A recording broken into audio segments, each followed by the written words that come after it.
네, 반갑습니다, 여러분. 오늘부터, 오늘 묘한나의 심리미술 진로 특강 시작하도록 하겠습니다.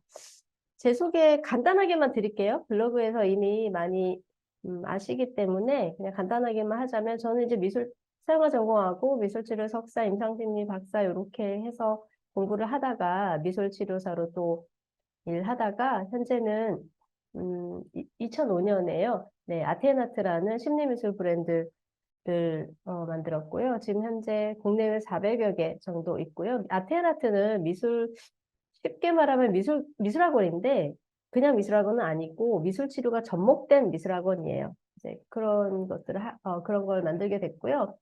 어, 미술치료사로 오랫동안, 여기 이제 제 이력에 있듯이 미술치료사로 오랫동안 일하면서 정말 보람 있는 직업이긴 했는데, 약간 저는 소 잃고 외양간 고치기 같다는, 그런 생각을 했어요. 그래서 저는 좀 예방적인 차원에서 이 일을 더 하고 싶어서 아테나트를 만들었고, 지금까지 재밌게 잘 일하고 있습니다. 그래서 오늘 이제 미술치료와 관련된 진로에 대해서 정말 낱낱이 알려드릴 텐데, 제가 사실 그러니까 뭐랄까, 무급, 무급 자원봉사 미술치료사부터, 센터 미술치료사부터, 제가 또 센터장 경력도 한 8년 정도 있고, 또 미술치료 강의도 했고, 이런 다양한, 아마 여러분이 앞으로 가질 수 있는 거의 대부분의 어떤 커리어를 제가 좀 한 셈이에요. 예, 그래서, 음, 제가 알고 있는 것들을 꼼꼼하게 낱낱이 좀 말씀드리는 시간 가질게요. 자, 먼저 오늘 수업의 목표부터 공유하도록 할게요. 오늘 여러분 이제 오셨고 지금 4시간 정도를 여러분 입장에서는 귀한 시간을 투자하실 텐데 이 시간이 지나면 나는 어떤 것을 얻을 수 있는 거야를 조금 더 명확하게 하고 갈게요. 첫 번째는 여기 1번 있죠. 여러분이 이제 4시간 후면 이 세 가지를 얻게 되실 건데요. 첫 번째는 내가 미술치료 공부를 시작할지 말지를 결정할 수 있게 됩니다. 지금 이 진로 특강을 신청하신 분들 중에 많은 분들이 뭔가 미술 치료 괜찮을 것도 같고 재밌을 것 같은데 내가 이 공부를 이제 시작해서 뭔가 뛰어들까 말까 이것부터 고민하신 분들이 많이 계시거든요. 그래서 내가 정말 미술 치료 공부해도 될까? 할 만한 분야인가? 뛰어들어도 될 분야인가? 이거를 오늘 결정할 수 있게 됩니다. 두 번째는 그럼 내가 이거 너무 괜찮을 것 같아. 나하고 정말 잘 맞고 괜찮을 것 같아.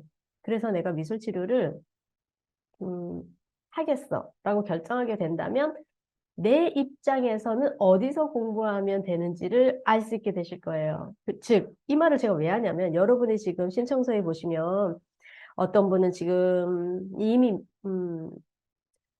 상담 심리 전공하신 분도 있고 어떤 분은 아예 다른 어떤 전공을 하신 분도 있고 어떤 분은 지금 전업주부시고 다 달라요. 예. 그리고 원하는 것도 다르세요. 그러면 거기에 따라서 나에게 가장 맞는 공부 루트나 기관이 다 달라집니다.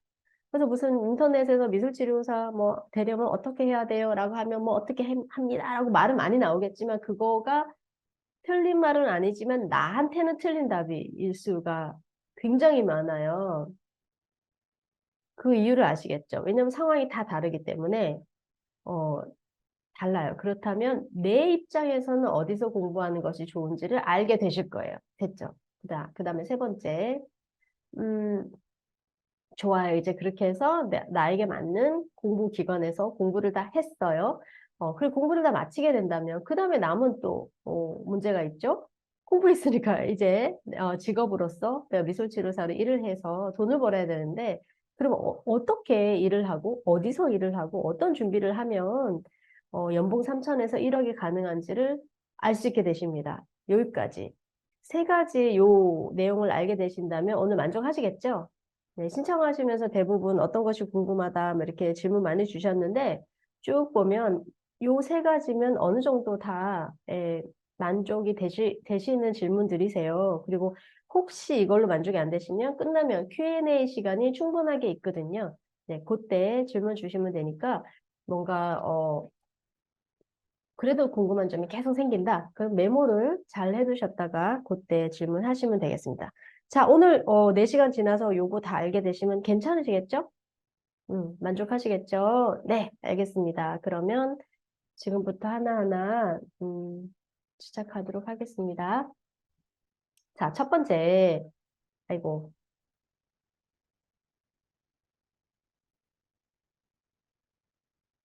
잠시만요.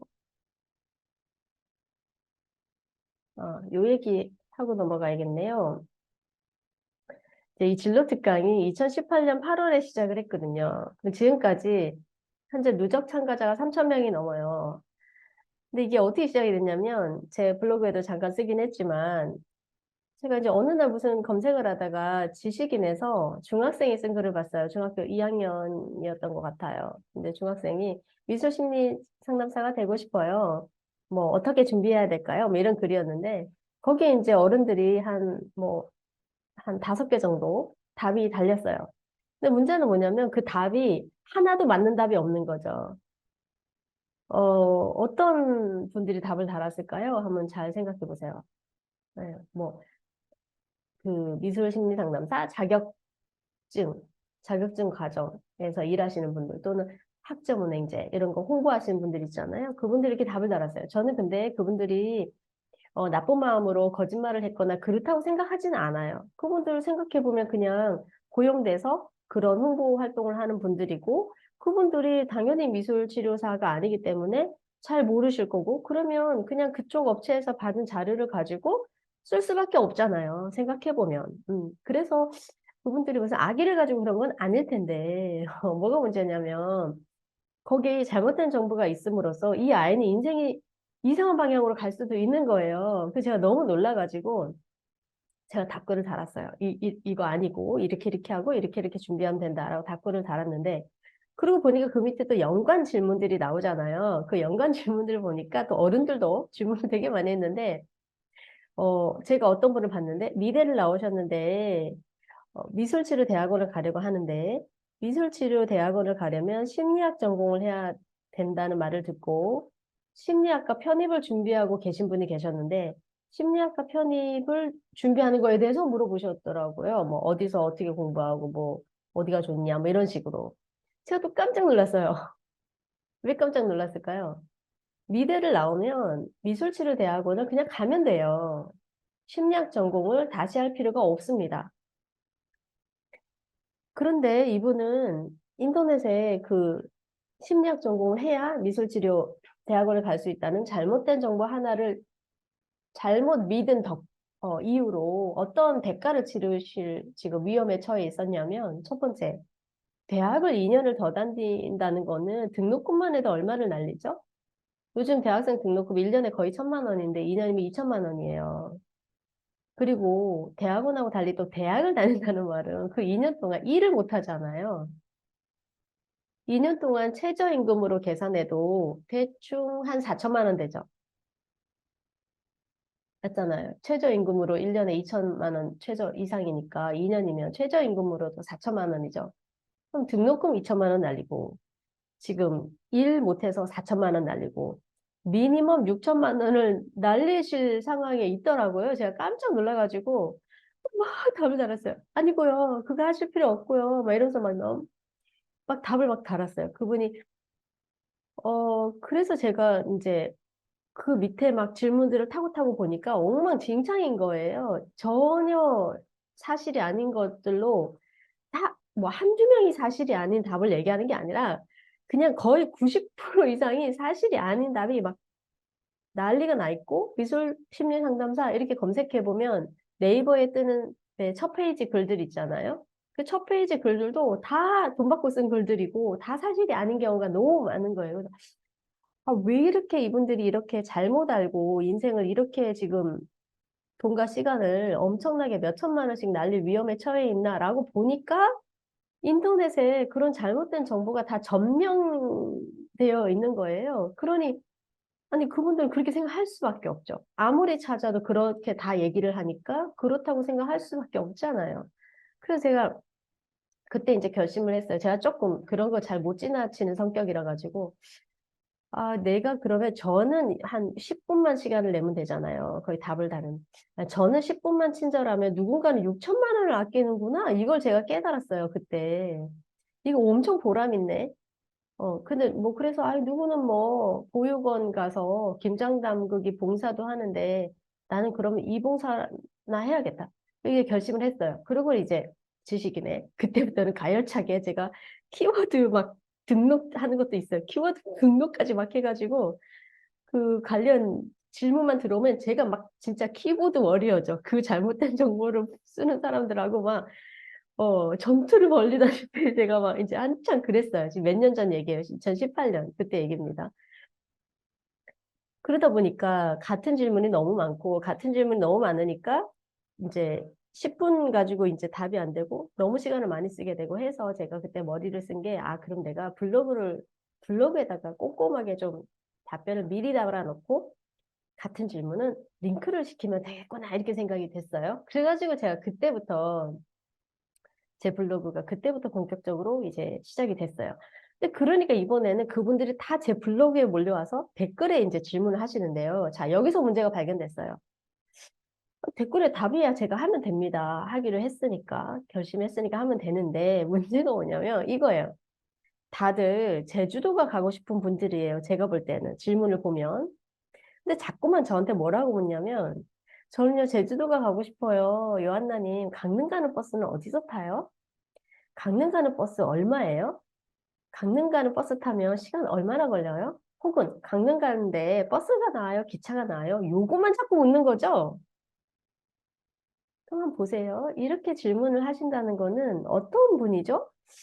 우리나라의 행정 어떤 질이나 우리나라 행정구역에서 지금 잘못 알고 계신 분이잖아. 이렇게 묻는다면.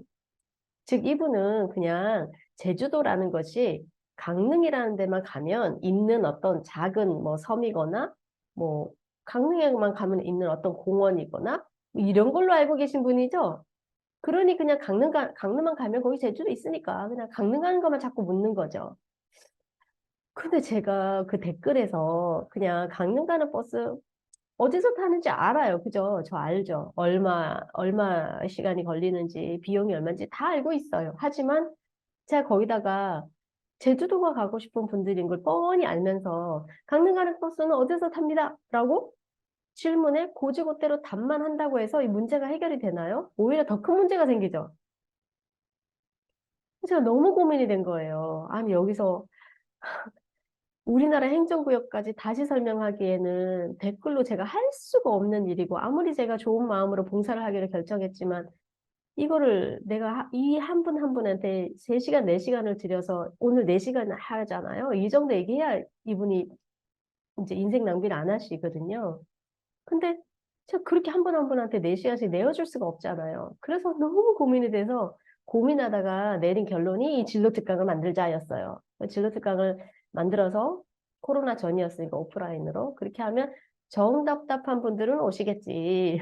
그리고 진짜 답답한 분들과 사실은 뭐 별로 고민이 별로 깊지 않은 분들을 구분해서 제가 받아야 제 시간도 소중한데 낭비하지 않잖아요. 그래서 이제 직원들한테 물어봤어요. 얼마를 받으면 진짜 답답한 분들은 땡큐 하면서 올 만한 금액이고 안 답답한 분들은 안 올 만한 금액이냐 했더니 그게 5만 원이래요. 그래가지고 그때부터 진로 특강을 5만 원 이렇게 해서 이제 오게 됐고 현재까지 누적 참가자가 약 3천 명입니다. 오늘 제가 여러분들이 질문하신 거 쭉 봐도 대부분 제주도가 가고 싶은데 역시나 강릉 가는 버스를 묻고 계신 분들이 대부분이세요. 자, 이게 무슨 말인지 이제 하나하나 알게 되실 거라고 생각합니다. 자, 볼게요. 아까 요건 제가 설명드렸고 자, 들어가는 글부터 볼게요. 아까 우리 수업 목표 3가지 중에서 사실 여러분이 이 중에서 생각하기에 가장 답하기 어려운 난이도가 높은 질문은 몇 번째 질문 같으세요? 대한민국에 아무나 답을 줄 수 없을 것 같은 질문이 몇 번째 질문인가요? 3번째 질문이죠. 그렇지 않나요? 3번째 질문은 이게 아무나 답할 수가 없어요. 왜냐하면 본인이 미술치료 공부를 해서 실제로 자기 연봉이 3천에서 1억이 가는 1억을 찍어본 사람만 답할 수 있잖아요. 그렇지 않나요? 자기가 연봉 1억도 안 찍어보고 이렇게 하면 연봉 1억을 할 수 있어 이렇게 말하는 건 뭐 여러분 그런 말은 다 아시죠? 한 귀로 듣고 한 귀로 흘려야 되는 말이잖아요. 근데 우리나라에서 미술치료 공부해서 연봉 3천만 원에서 1억을 찍은 사람이 몇 명이나 될까? 잘 없거든요. 그래서 세 번째 질문은 여러분이 아무리 인터넷을 뒤져도 아마 나오지 않았을 거예요. 그래서 아마 여기로 오셨을 거라 생각하거든요. 근데 그 세 번째 질문은 사실 연봉에 대한 질문인데 수입에 대한 질문인데 우리 이 생각을 해보자는 거죠. 직업의 종류에 따라서 돈을 벌고 못 벌고가 결정되는 게 아니죠. 물론 아주 상위 직업, 이 직업만 가지면 무조건 연봉이 이 이상 돼. 음, 일찍하나면 이 이상 돼. 라는 직업도 있긴 있어요. 그리고 또 저 하위 직업, 이 직업은 아무리 내가 열심히 10년을 일해도 연봉 이 이상 올라가기 힘들어. 라는 직업도 있죠, 분명히. 아래 위로 이런 특별한 직업 말고는 대부분의 직업이 예를 들면 식당을 해도 중소기업보다 더 많이 벌 수도 있죠. 옷가게를 해도 변호사보다 더 많이 벌 수도 있죠.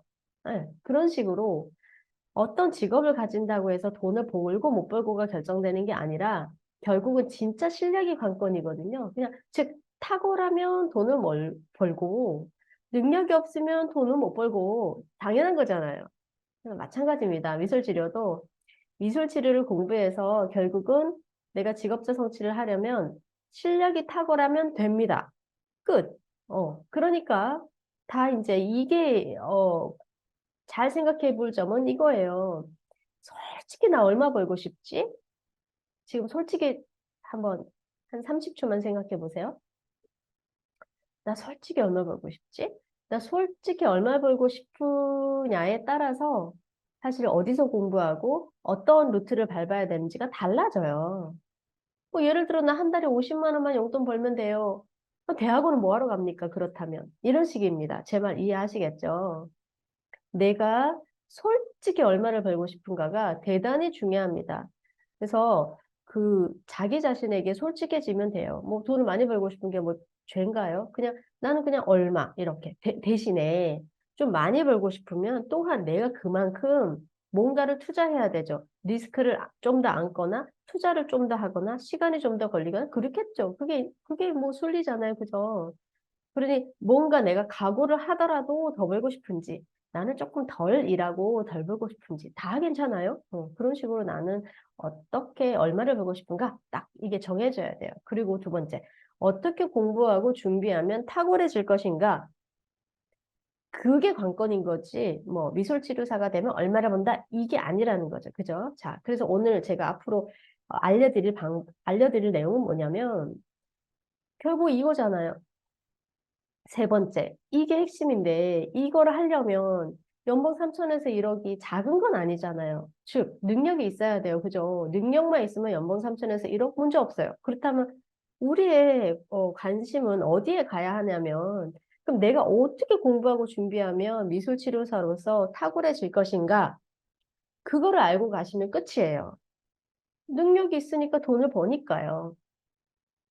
그런데 그 어떻게 공부하고 준비하면 탁월해질 것인가를 얘기를 하자니 이제 이렇게 모든 것을 아셔야 이 직업에 대해서 모든 것을 아셔야 어 이게 결정이 되는 거거든요. 그래서 오늘 한번 차근차근 해보도록 하겠습니다.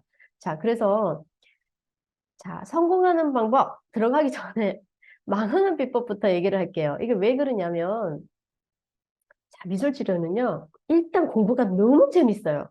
해보시면 아시겠지만 너무 재밌어요. 두 번째, 일을 하잖아요. 너무 재밌어요. 왜냐? 너무 보람 있어요. 나로 인해서 누군가 인생이 막 다시 꽃이 피고 죽어가던 사람이 막 살아나고 막 너무 보람 있어요. 공부도 재밌죠. 보람도 있죠. 너무 좋죠. 그러면 딱 하나 고민밖에 없어요. 그럼 돈만 잘 벌면 돼요. 쉽게 말하면 우리 그냥 솔직해지자면 그래요. 그냥 직업으로서 멀쩡하기만 하면 돼요. 그런데 이런 문제가 있는 거죠. 너무 즐겁고 재밌고 일도 보람 있기 때문에 망하지만 않으면 꾸준히 할 수가 있는 직업이에요. 그런데 망하면 포기해야 되는 거죠. 그래서 저는 절대 망하는 길로는 가지 말라고 하거든요. 왜냐면 망하지만 않아도 유지할 수 있고, 유지만 하면 10년, 20년 유지만 하면 나밖에 안 남기 때문에 나는 무조건 성공할 수밖에 없고, 이런 직업이라고 저는 생각하거든요. 미술치료사는. 그러니까 첫째, 망하지 않는 방법을 빨리 알아서 망하는 방법만 안 해도 성공할 수 있다. 이렇게 저는 보거든요. 근데 왜 제가 망하는 얘기를 하냐면, 제가 지금 1999년도에 미술치료대학원 들어갔기 때문에 지금 거의 25년 다 돼가잖아요. 이 필드에 있은 지가. 25년간 수많은 저희 후배들이 똑같은 길을 가며 이제 정말 수백 명을 제가 지켜봤을 거 아닙니까? 그런데 똑같은 루틴으로 망해가요. 제가 볼 때는. 망해가는 그 루틴이 거의 일정합니다. 저는 개인적으로는 왜 그런 루틴을, 그런 방식을 가는지를 이해할 수 없지만, 아무튼 다 그렇게 갑니다. 그렇게 다 망해요. 한 90%는 망하는 것 같아요. 망한다는 말은 이거죠. 우리가 이제 투자를 할 때는 기대 수익이 있어요. 이걸 이렇게 투자하면 그 꼭 돈이 아니라도 여러 가지 만족감이라든지 뭐 여러 가지 사회적 위치라든지 뭔가 이렇게 기대하는 게 있는데 투자를 이렇게 하면 이것이 올 거라고 생각하고 투자를 했는데 이걸 못 얻었어. 이제 그게 망한다고, 투자에 망했다고 하잖아요. 응. 그러니 이제 미술치료 공부할 때 여러분이 기대했던 거, 원했던 거, 그걸 얻지 못한 게 망한 거고, 대부분, 제가 볼 때 90%는 그걸 얻지 못해요. 그 이유를 하나씩 알려드릴게요. 자, 지금부터 봅시다.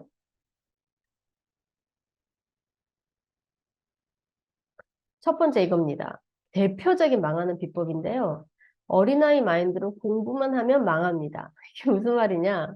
우리가 다 어른인데, 근데 잘 생각해보면 이제 봅시다. 직업에 따라서 어떤 직업은 뭐 17살짜리가 천재적인 두뇌로 뭐 어떤 뭐 컴퓨터 프로그래밍을 해가지고 뭐 어마어마한 어떤 걸 개발해가지고 뭐 연봉 1억 받을 수 있지 않나요? 네. 또는 뭐 심지어 뭐 한 뭐 18살짜리 어떤 뭐 뛰어난 패션 모델이 뉴욕의 런웨이를 주름 잡으면서 연봉 3억 가능하지 않나요? 네. 뭐 축구 선수들 20살밖에 안 됐는데 연봉 100억도 가능한 세상이잖아요. 그죠? 그런데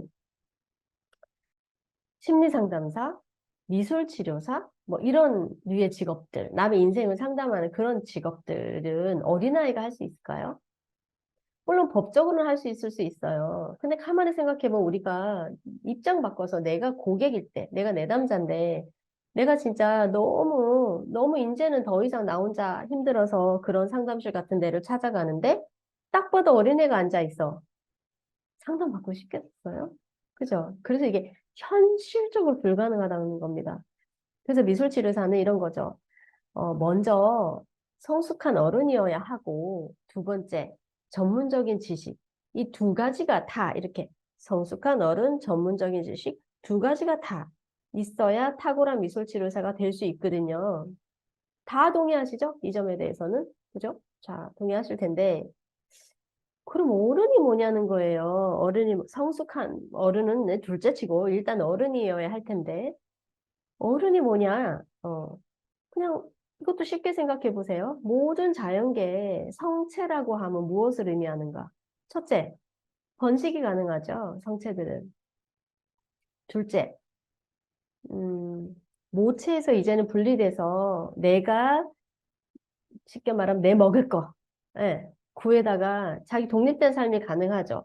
다람쥐든 뭐 사자든 어른 사자가 되면 이제 더 이상 또는 새든 이제 더 이상 엄마 새가 물어오는 거 입 쪽쪽 벌리면서 받아먹지 않잖아요. 어른 새가 되면 날아가서 자기 먹을 거 자기가 구하죠. 그게 이제 어른이죠.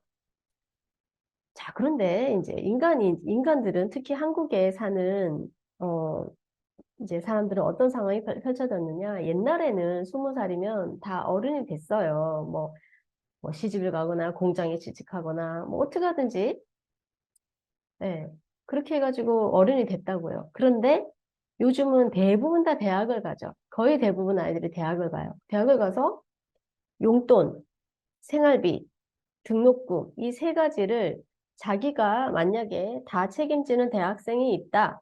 저는 어른이라고 생각합니다. 근데 요즘 주변에 한번 대학생들 이렇게 둘러보세요. 이 세 가지를 용돈, 생활비, 등록금 이 세 가지를 다 스스로 하는 대학생 사실상 거의 없습니다. 그래서 사실상 현재 한국 사회는 어른 되는 시기가 좀 미뤄진 것 같아요. 즉, 대학 졸업할 때까지. 자, 그러면 이제 대학을 졸업했으면 이제 진짜 어른이 돼야 되잖아요. 근데 어 이제 이런 얘기가 들리는 거죠. 인터넷을 막 뒤져보니까 미술치료 대학원을 가야 한다더라. 그리고 나 취직해서 일해보니까 힘들어. 솔직히 돈 벌어보세요. 돈 벌어보신 분들은 아시죠? 공부할 때가 훨씬 쉬웠잖아요. 돈 벌어보니. 그러니까 이제 일을 하다 보니 힘들기도 하고 또는 취업이 잘 안 될 수도 있고 그러다 보니 근데 대학원을 가야 한대 라는 게 굉장히 좋은 유혹이 또 돼요. 그래서 부모님한테 얘기하니까 아유 그래 그래 네가 이거 뭐 최저임금 받으면서 중소기업 다니면 뭐하니 하면서 엄마가 밀어줄 테니까 대학원 가라 이렇게 또 되죠. 그 대학원을 가요. 이제 이 어린아이들이 여전히 어린아이들이 대학원을 가면 또 대학원 등록금, 생활비, 용돈 누가 대줍니까? 네, 여전히 용돈이나 벌면 다행이죠. 여전히 학자금도 부모님 대주시고. 이러면 어린아이가 또 대학원을 다니는 거예요. 제 말 잘 이해해 보세요. 실질적인 어린아이 상태를 말하는 겁니다. 물론 육체나 뭐 법적으로는 어른이지만 실질적인 어린아이 상태로 네, 또 대학원을 다니면서 이 어린아이가 석사학위를 따요. 그래서 이 어린아이가 석사학위를 따면 이제는 더 이상 물러설 데가 없어서 기술치료사로 어딘가 취업을 해야겠죠. 그래서 대부분 다 어디를 취업을 하느냐. 미술치료, 흔히 말하면 센터라는 곳들에 취업을 대부분 하거든요. 뭐 발달치료센터, 보통 언어치료도 하고 놀이치료도 하고 그런 센터들 있죠. 장애아등들이 많이 다니는. 그런데 대부분 또 거기 취업을 합니다. 거기 취업해서 이제 내담자를 받으면 치료가 잘 될까요? 안 될까요? 상상을 해보세요. 저희 아테나트에 이제 원장님들이 인테리어 다 해놓고 이제 오픈을 해서 엄마들이 막 올 거 아닙니까? 입회 상담하러. 미술학원 입회 상담하러 엄마들이 오는 거 기다리는 원장님들도 사실 벌벌벌 떨거든요. 이거 이해 가십니까? 왜 떨어? 이런 생각 드세요? 아니면, 진짜 좀 떨릴 것 같다. 이런 생각 드세요? 떨리죠. 그렇거든요. 근데 더더군다나 어린아이야. 근데 우울증 환자가 지금 오고 있어. 아니면 ADHD 애를 데리고 지금 엄마가 왔어. 이게 상담이 되냐는 거죠. 안 됩니다. 그러니까 치료가 잘 안 될 수밖에 없고 치료가 또 안 되니까 나는 공부가 부족해. 어떡하지? 나 역시 배움이 더 필요해. 나는 공부를 더 해야 돼. 이러면서 이 어린아이들은 또 어디를 간다? 어린아이들은 또 어디를 갈까요? 네, 그럼 또 박사를 갑니다. 그럼 또 이제 박사 어린아이 탄생인 거예요. 제가 다 놓고 말씀드리지만 어린아이가 박사가 되면 이제 저는 사실은 인생이 끝난다고 생각합니다. 왜냐, 박사 어린아이를 써주는 데는 거의 없어요. 차라리 석사는 차라리 어린아이라도 좀 센터장님들이 좀 키워서라도 써볼까? 이런 생각을 합니다. 근데 미술치료 센터장들은 거의 그냥 석사 많은데, 뭐 박사도 물론 있지만, 어린아이 박사를 어디 있습니까? 사실 박사라고 해서 어, 사실 또 조금 더 요구하고, 그렇잖아요? 그리고 또 이제 박사까지 따면 어디 가서 저 아무것도 몰라요 하면서 공부하러 다니기도 너무 힘듭니다. 그러면서 어디 가서 뭐 시간 강의 한두 개 하다가, 뭐 미술치료 파트타임으로 또 한두 개 하다가, 100만 원도 못 벌다가, 그러다가 이렇게 끝나요. 그래서 이제 제 말씀이 이거예요. 미술치료사는 어른이 하는 겁니다. 그래서 먼저 어른이 되고 대학원을 가더라도 그 다음에 가야 문제가 없어요. 망하지 않아요. 미술치료 대학원은 자기 삶을 책임지는 어른이 가야 합니다. 즉 직업이 있는 사람이 가야 해요. 혹은 전업주부는 어른입니다. 남편이랑 팀으로 일하는 거잖아요. 팀으로 삶을 책임지는 거잖아요. 그럼 전업주부는 어른이죠.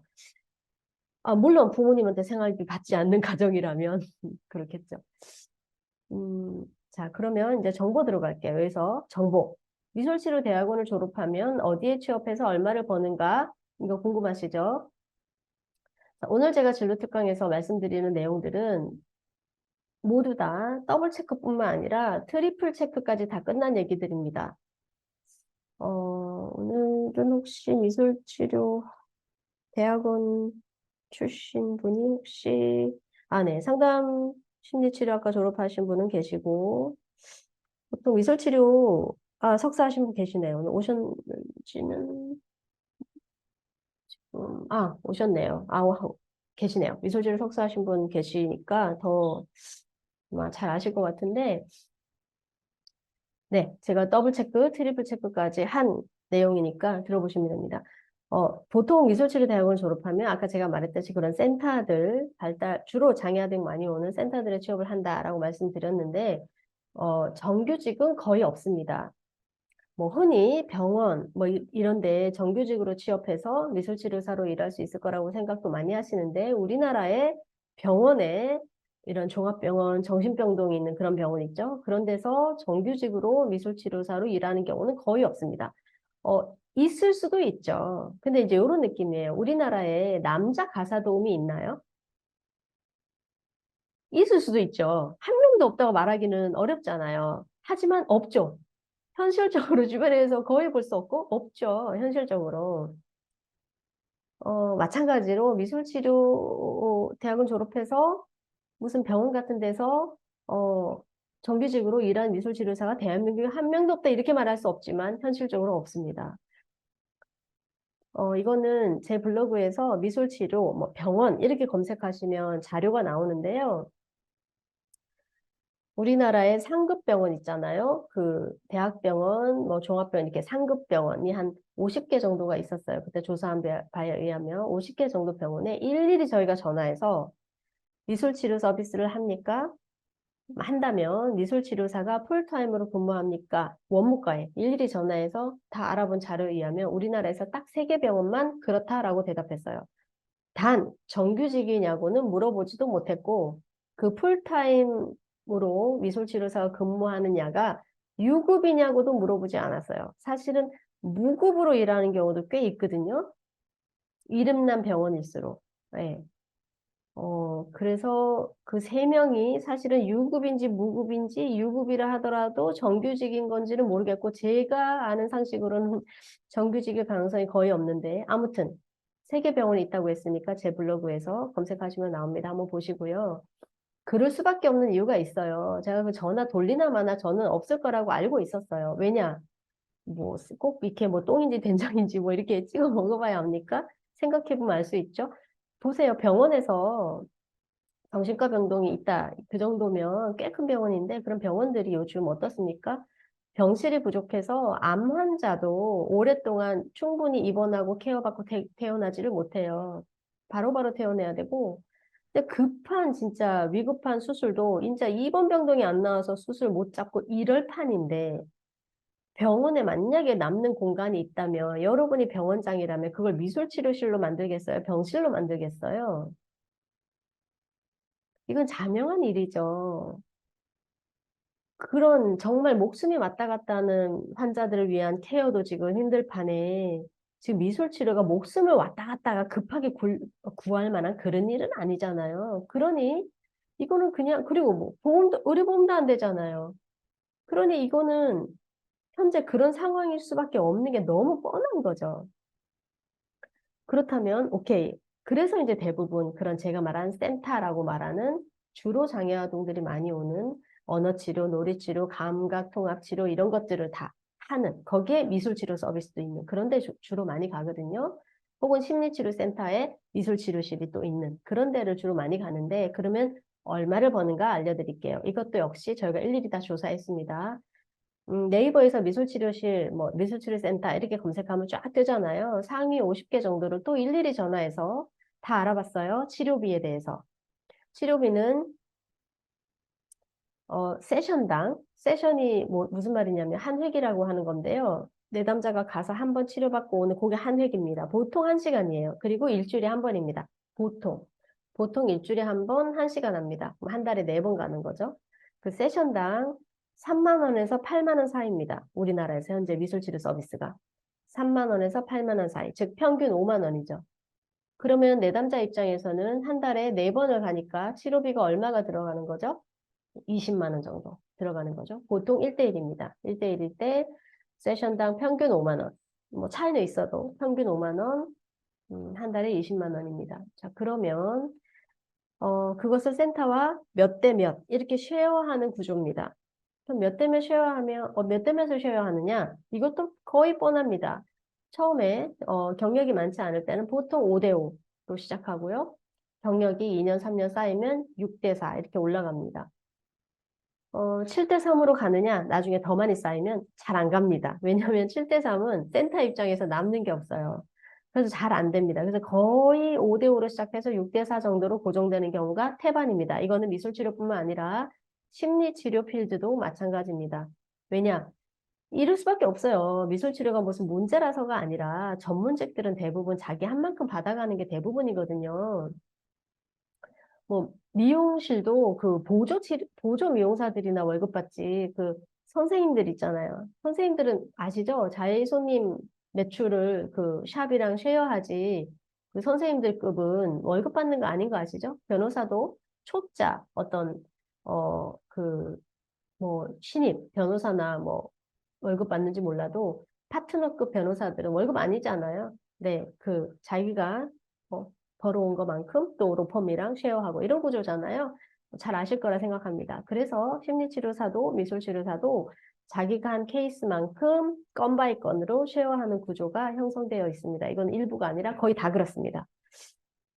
그러면 이제 계산을 해볼게요. 미술치료대학원을 졸업하면 대부분이 그런 센터를 가게 되고, 그런 센터를 가면 대부분이 이 치료비를 받게 되고, 그리고 대부분이 이 몇 대 몇으로 나오니까, 그럼 미술치료대학원을 졸업하면 내가 대부분 얼마를 버는지가 계산이 딱 나오죠? 계산해 볼게요. 보통 치료 오후 타임에 한 3타임 정도 하거든요. 3타임? 이 정도. 그러면 주 5일 일하면 5, 3, 15니까 15타임 정도를 하죠. 근데 아까 한 내담자당 20만 원 받아서 반땅 한다고 했으니까 10만 원이죠. 그럼 얼마인가요? 15명이니까 150만 원. 이렇게 돼요. 물론 시간당 생각하면 뭐 그렇게 작지는 않아요. 하지만 그렇게 해서 150만 원을 번다? 이렇게 생각하면 150만 원으로 살기가 어렵잖아요. 그래서 미술치료사가 직업이 되니 안 되니 소리가 나오는 거예요. 게다가 여기 또 모든 사람들이, 많은 사람들이 간과하는 부분이 있어요. 그게 뭐냐면 노쇼. 노쇼가 생각보다 엄청 많거든요. 갑자기 노쇼 아니라 한 일주일 전에 선생님 우리 애가 뭐 다음 주에 뭐 캠핑 가요. 외갓집 가요. 또는 전날 애가 아파서 내일 못 가겠어요. 그러면 그냥 그거 빼드려야 되거든요. 당일 노쇼는 몰라도. 근데 그렇게 하다 보면 그 세 타임을 꽉 채워서 15명을 꽉 채워도 120만 원. 이렇게 받아가는 경우가 허다하고 또 여기서 또 간과하는 부분이 뭐냐. 한 센터에 내가 주 5일을 파트로 나가는 경우는 잘 없습니다. 대부분 이 센터 하루, 저 센터 이틀 이런 식으로 구성이 되거든요. 그러니 주 5일을 꽉 채워서 파트타임으로 가서 오후 시간을 꽉 채워서 3타임, 4타임씩 하는 경우가 잘 없다는 거예요. 그러니 계속 파트로 하다 보니까 메뚜기 뛰다 보니까 결국은 100만 원도 못 벌어요 하는 경우를 부지기수로 들었어요.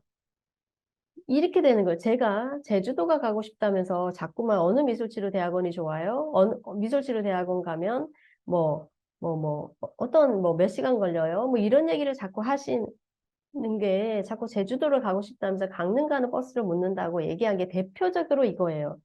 미술치료사가 되고 싶어요? 라고 말했을 때는 거기에 당연히 뭔가가 깔려 있죠. 적어도 최저임금 이상은 벌겠죠? 라는 말이 깔려 있지 않나요? 그렇지 않나요? 저는 미술치료사가 되고 싶어요 라고 말했을 때는 물어보나 마나 그래도 직업이 되겠죠? 직업이 될 만한 돈은, 아니, 쉽게 말하면 최저임금은 벌겠죠? 그 말은 기본적으로 깔려 있는 질문이지 물어본다고 뭐 물어봐야 아나요? 그렇잖아요. 근데 이분은 분명히 제주도가 가고 싶은 분인데 미술치료 공부해서 최소한 최저임금은 벌고 적어도 연봉 3천만 원 정도는 받고 싶은 분인데, 즉 제주도가 가고 싶은 분인데 이런 루트를 타버리면 그걸 제주도에 도달하기가 너무 어려운데 자꾸 강릉 가는 버스만 묻는다는 거죠. 그러면 이제 이렇게 질문할 수 있어요.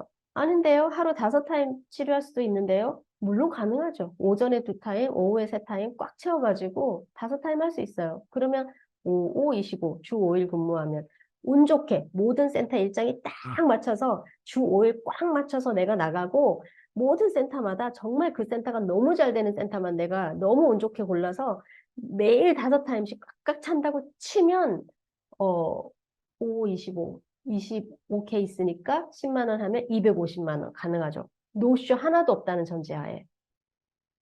근데 사실상 그러기가 너무 어렵다는 거예요. 그러기가 너무 어렵고 그렇게 파트타임을 월화수목금 탁탁탁탁 해가지고 한 채 오차도 없이 그렇게 해가지고 모든 케이스가 꽉 차고 노쇼 이런 일은 현실적으로 거의 일어나지 않고 설사 그런 일이 있다 하더라도 하루에 5타임씩 매일 치료 못 합니다. 이게 한 젊을 때 2, 3년 할지는 모르겠는데 정말 진이 다 빠지고 네, 그거 못 합니다. 그래서 그게 되게 힘든 겁니다. 자, 그러면 너무 이제 우울하실 필요는 없어요. 어쨌든 저는 방법을 지금까지 찾아왔고 알려드릴게요. 자, 첫 번째 망하는 비법에 동의되시죠? 그래서 미술치료사는 나이가 들어도 얼마든지 할 수 있는 직업이기 때문에 대학원 가는 거 하나도 급하지 않다는 거예요. 먼저 내가 지금 당장 어디에서라도 180만 원, 200만 원 벌면서 어디서라도 편의점 알바라도 해야 탁월한 미술치료사가 될 수 있다는 거를 저는 강조해드리고 싶고 그래서 여러분이 지금 무슨 직업 많거든요. 뭐 하셨고 전혀 다른 직업을 지금 하신 분도 계시고 하는데 내가 어떤 직업이라든지 가지고 내가 부모로부터 독립해서 내 삶을 책임지려고 발버둥 치신 분들이라면 저는 누구나 미술치료사가 될 기본적인 아주 큰 거 하나는 지금 이루셨다고 자신 있게 격려해 드리고 싶어요. 뭐 오히려 막 지금 빠르게 하겠다고 박사 땄는데 사실은 집에서 돈 다 대주고 이런 어린아이들보다 그냥 편의점 알바 2년, 3년 하셨더라도 착실하게 일해서 적금도 들고 있고 그런 분들이 제가 볼 때 훨씬 비전이 있습니다. 다음으로 넘어가겠습니다. 두 번째 망하는 비법은요. 월급장의 마인드로 일한다. 이것도 대부분 망합니다. 이 이유로 망해요. 이게 왜 그러냐. 아까 제가 말씀드렸듯이 미술치료사 정규직 거의 없고 이렇게 메뚜기를 뛴다고 했잖아요. 자, 메뚜기를 막 뛰다 보면 어떤 상황이 여러분에게 닥칠 거냐. 한 5년? 그 정도 일하면 다 이런 얘기 합니다. 내 거 차려야 하는데. 자, 우리 생각해 봅시다. 왜? 여러분 지금 미술치료사 5년 차로 한번 막 입장이 돼서 한번 상상해 보세요. 내가 미술치료사 5년 차야. 근데 치료는 조금 이제 익숙해졌겠죠. 근데 내가 왜 내 거 차려야 하는데? 라는 이런 생각을 하게 될까요? 왜일까요? 자, 첫째.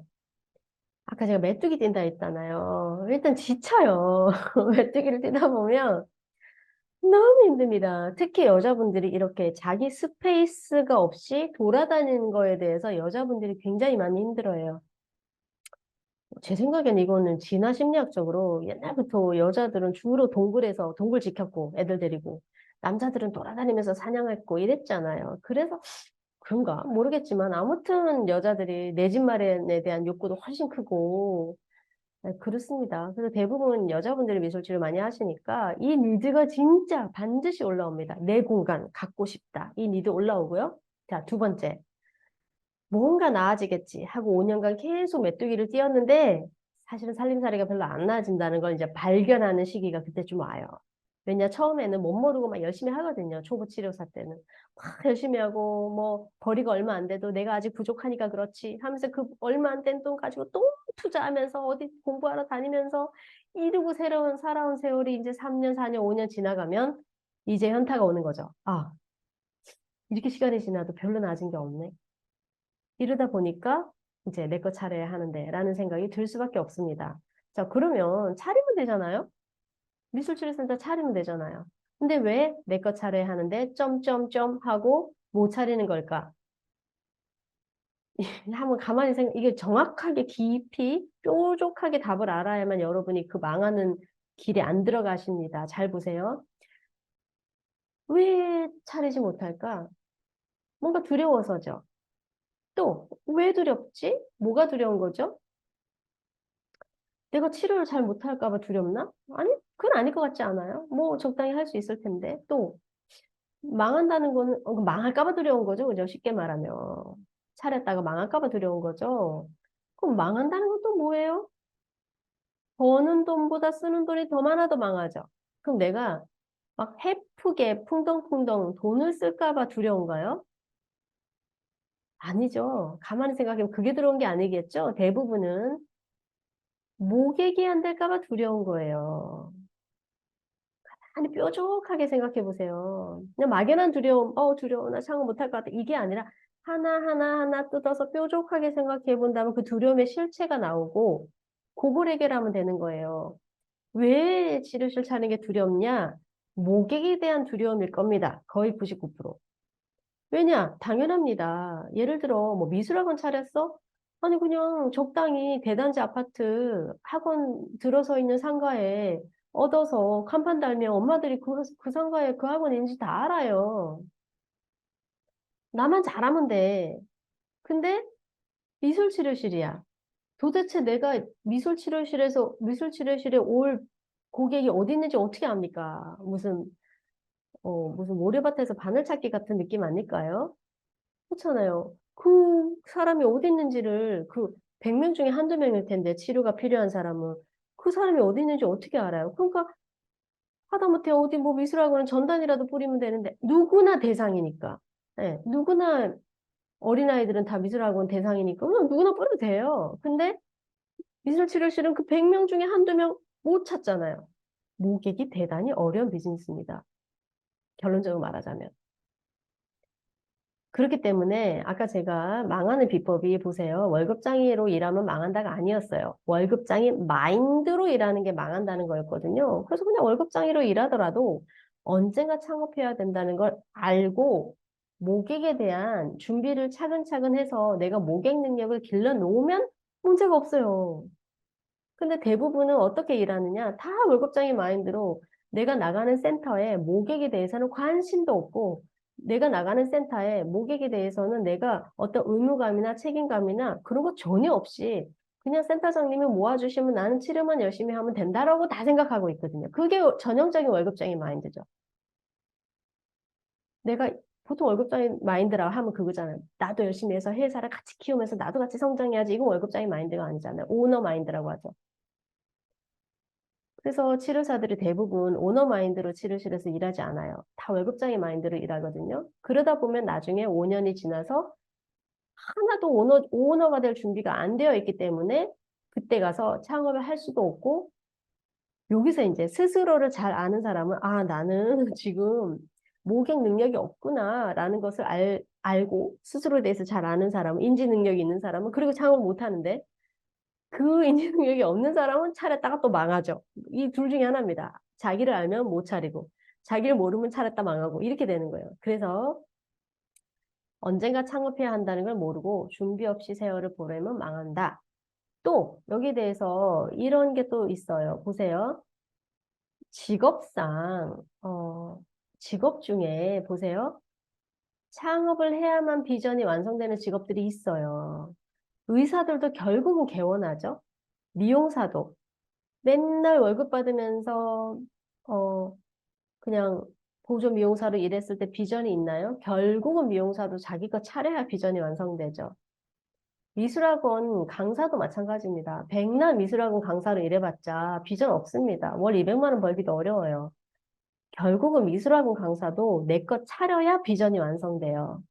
그런 직업들이 있어요. 한번 제 말을 가만히 생각해 보면 이해하실 거예요. 이해 못할 수가 없죠. 여러분이 다 정상지능이라면 당연히 이해가 가시죠. 어떤 특정한 직업은 결국은, 결국은 창업으로 완성된다. 미술치료사도 결국은 창업으로 완성되는 직업이라고 저는 생각합니다.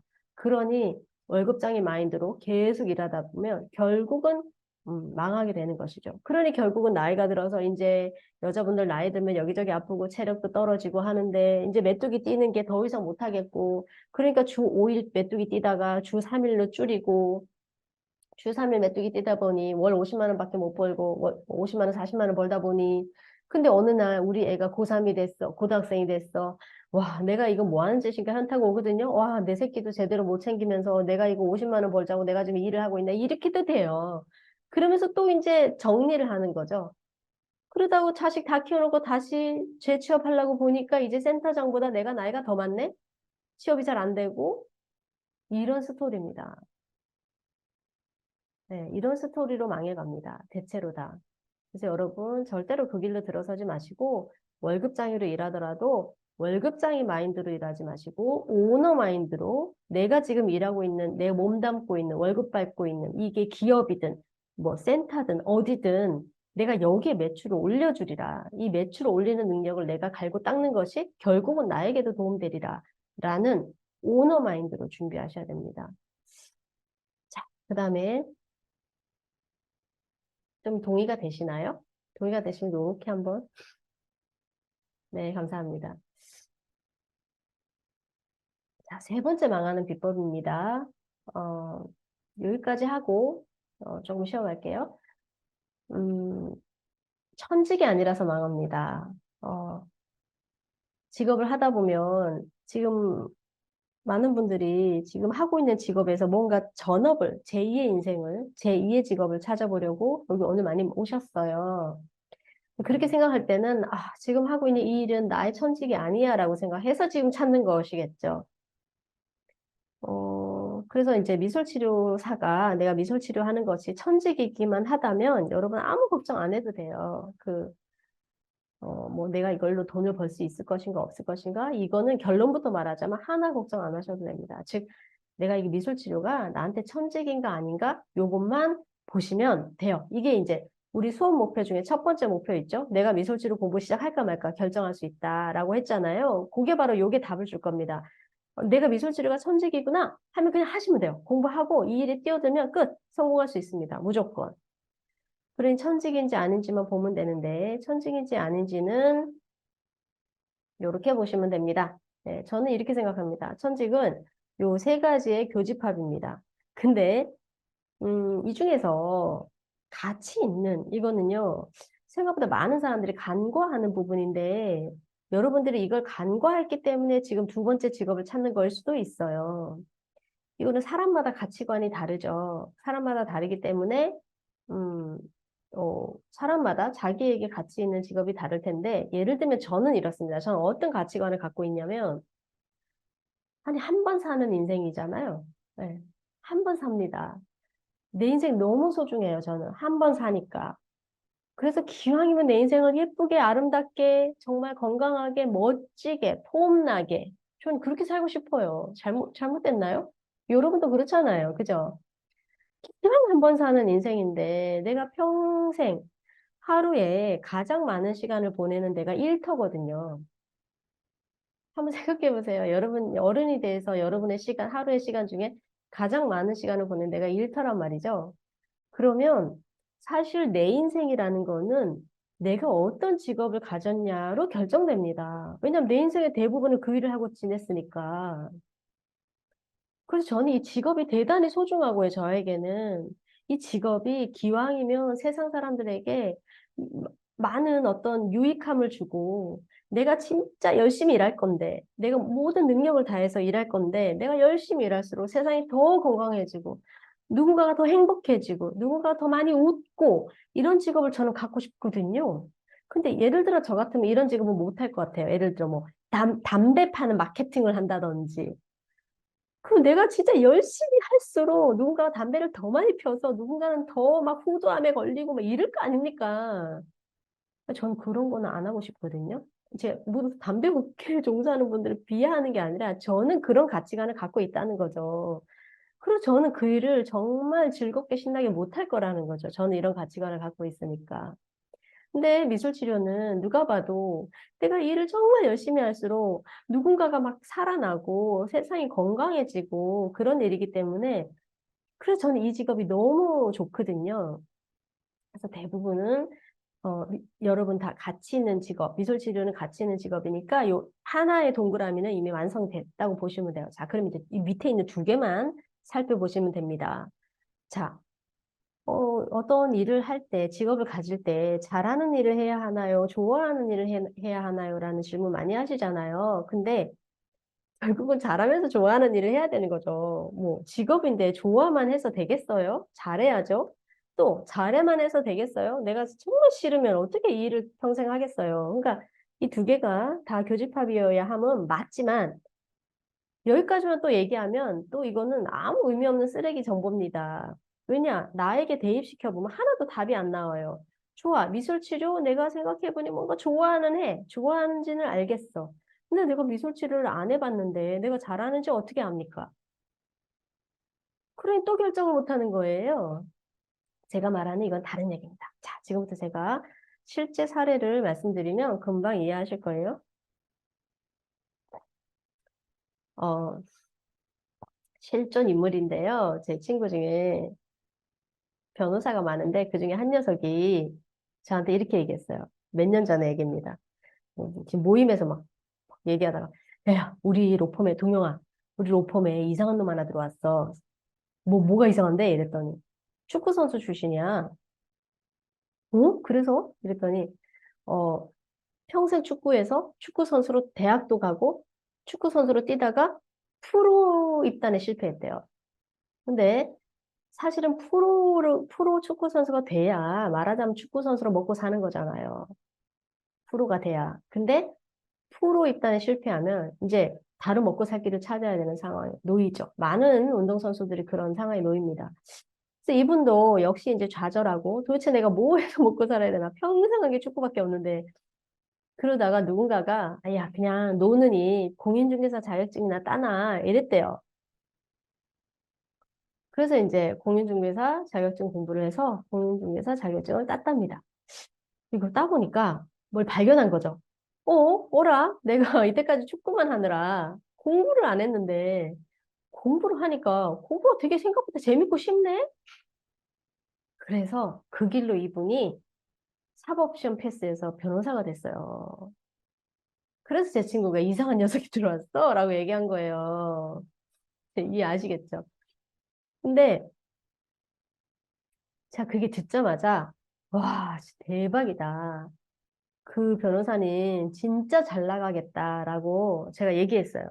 실제로 지금 잘 나가시고. 왜겠어요? 자, 보세요. 대한민국의 향후 이런 캐릭터가 한 30년, 50년 안에 나올까요? 이분이 변호사 일 평생 하는 이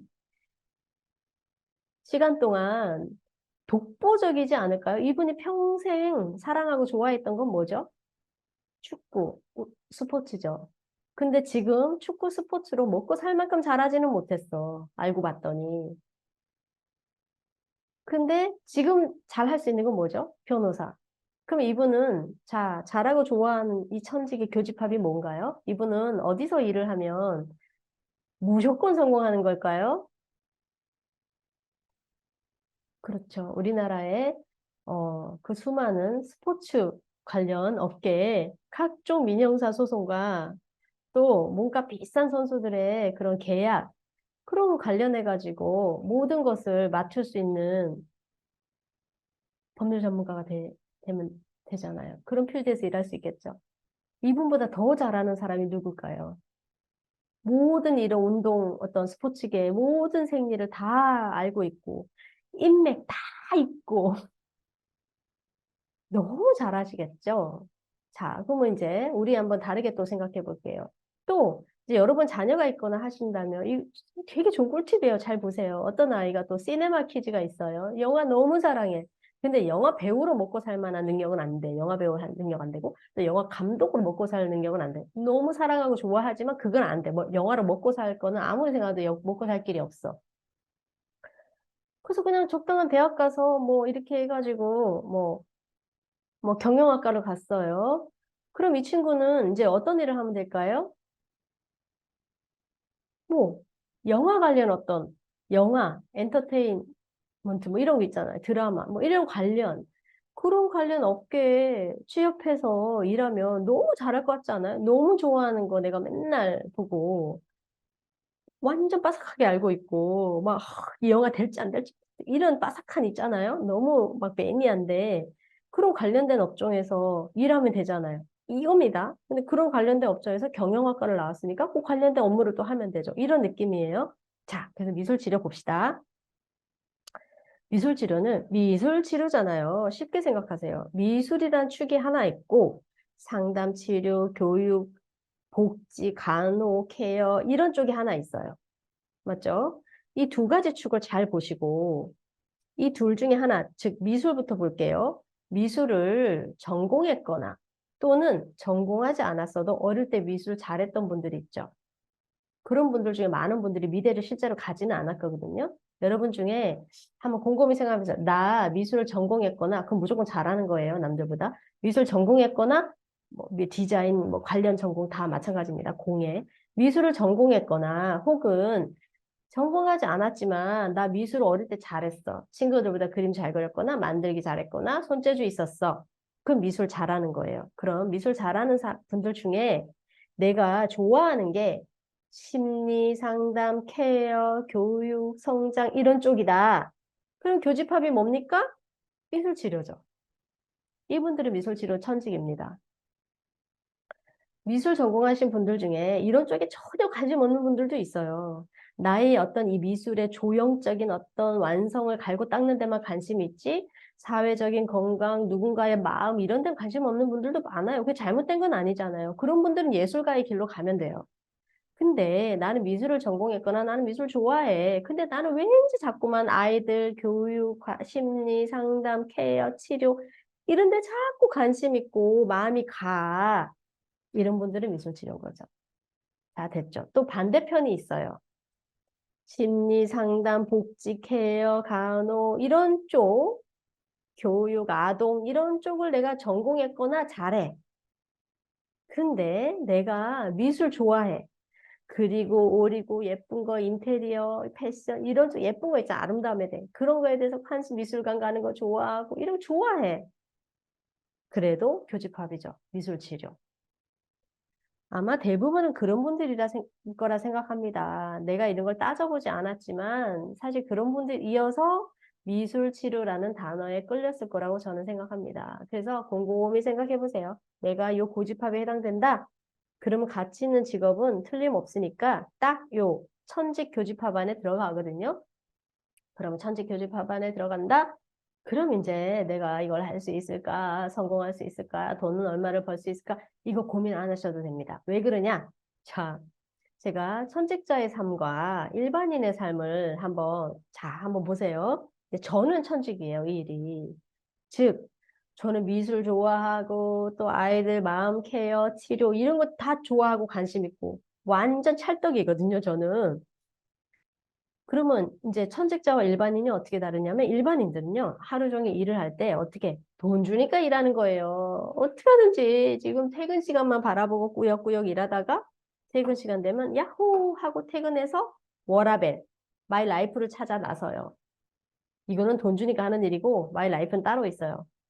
이렇게 워라밸 밸런스 맞추려고 하죠. 근데 천직자는 뭐예요? 지금 일하는 게 좋아서 하는 건데 돈까지 주고 있는 거예요, 지금. 돈 안 받아도 할 판인데. 그쵸? 내가 좋아해. 네, 이거 좋아서 돈 안 받아도 할 판인데, 이거 돈까지 줘. 이런 사람들이 천직자라고요. 제가 지금 이 진로 특강, 전 재밌어요. 이렇게 해가지고 지금 많은 분들이 길 잃은 어린 양들이 지금 저 아니었으면 여러분들 틀림없이 어디 가서 몇 천만 원 날리고 막 이럴 분들인데 제가 너무 보람 있잖아요. 네. 그리고 강의하는 거 저 잘해요. 그러니까 뭐 하나 힘들지 않아요. 그러니까 저는 이게 천직이란 말이죠. 그러면 하지 말래도 막 하는 건데 남들은 막 퇴근할 때 벌써 퇴근 시간이네? 이렇게 되는 게 천직자죠.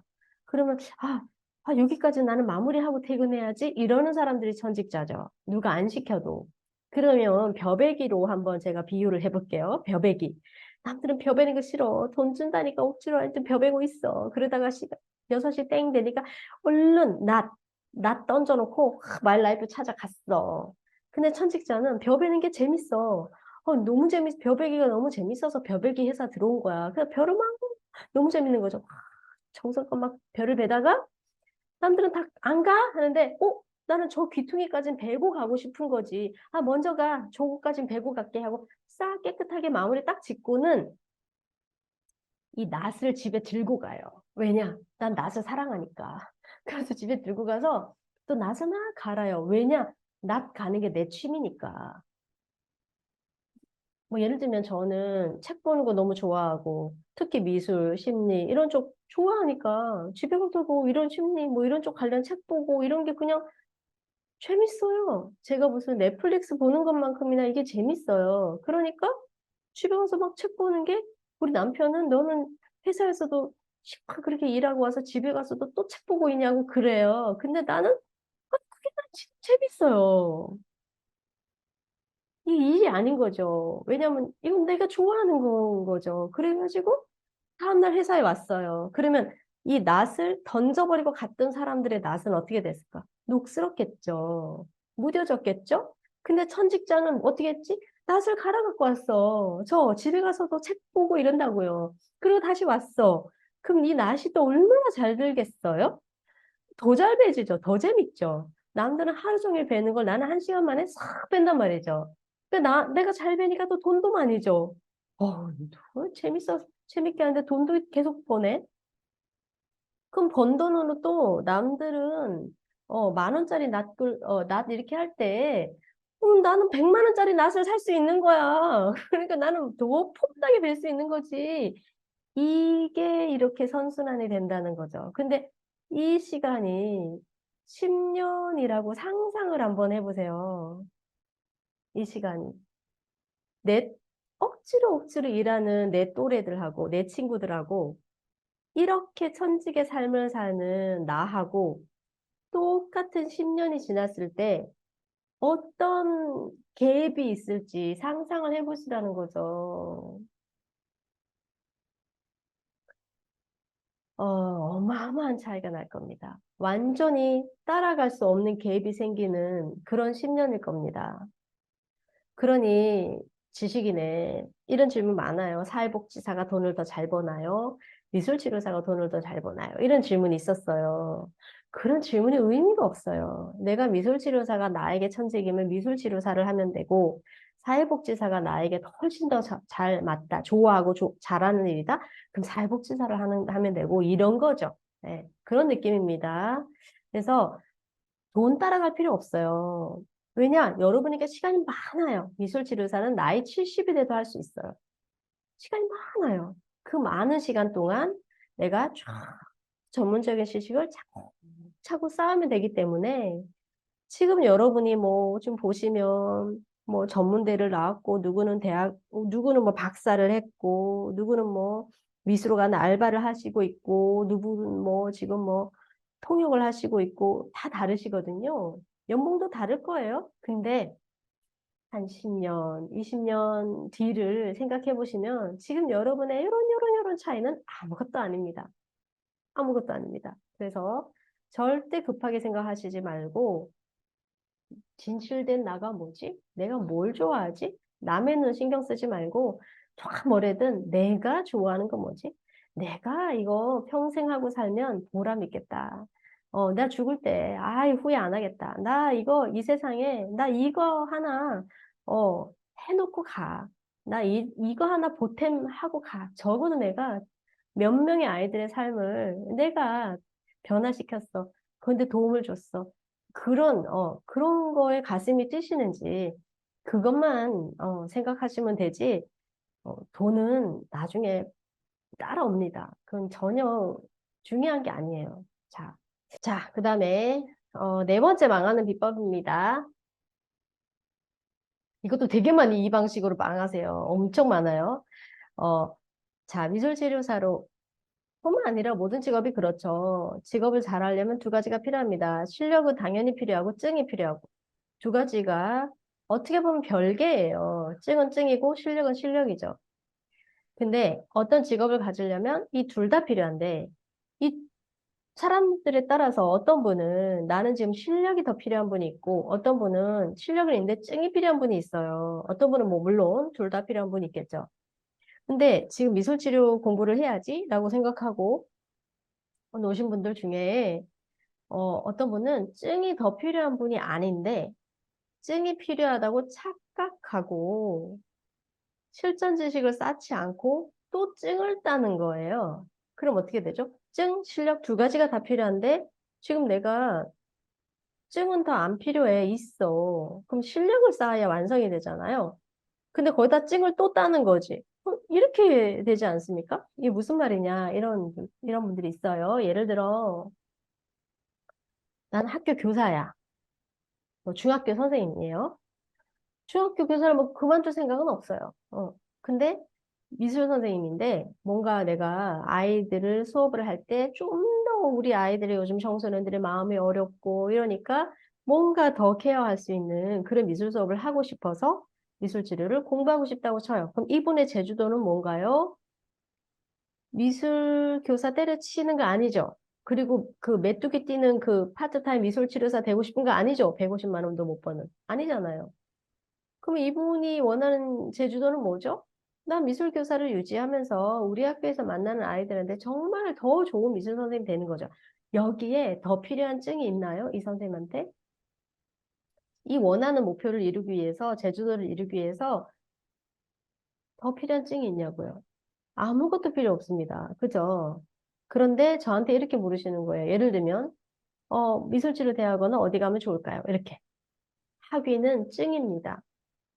물론 학위를 따는 과정에서 실력이 전혀 쌓이지 않는다라고는 말할 수 없어요. 그건 그렇죠.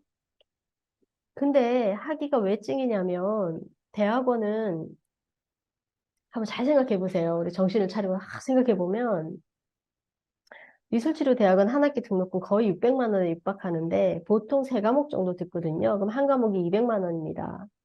한 과목 200만 원인데 보통 책 한 권을 떼요. 대학원생들끼리 돌아가면서 발표하면서 13번 정도 수업합니다. 보통 15, 15주인데 시험 있으니까 한 13번 정도 수업하고 책 한 권 떼고 200만 원입니다. 그리고 이제 들어가면 보통 한 학기에 한 두 과목, 세 과목 이렇게 해서 전체적으로는 근데 한 8과목 정도 하면 수료합니다.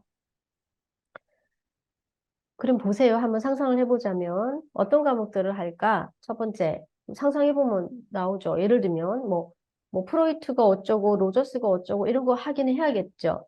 그런 과목 하나 있을 거예요. 정신분석이 어쩌고 뭐 행동치료가 어쩌고 그런 거 하나 해야 될 거예요. 심리치료 뭐 이론과 실제 이런 거, 심리상담의 뭐 기초 뭐 이런 거 할 거예요.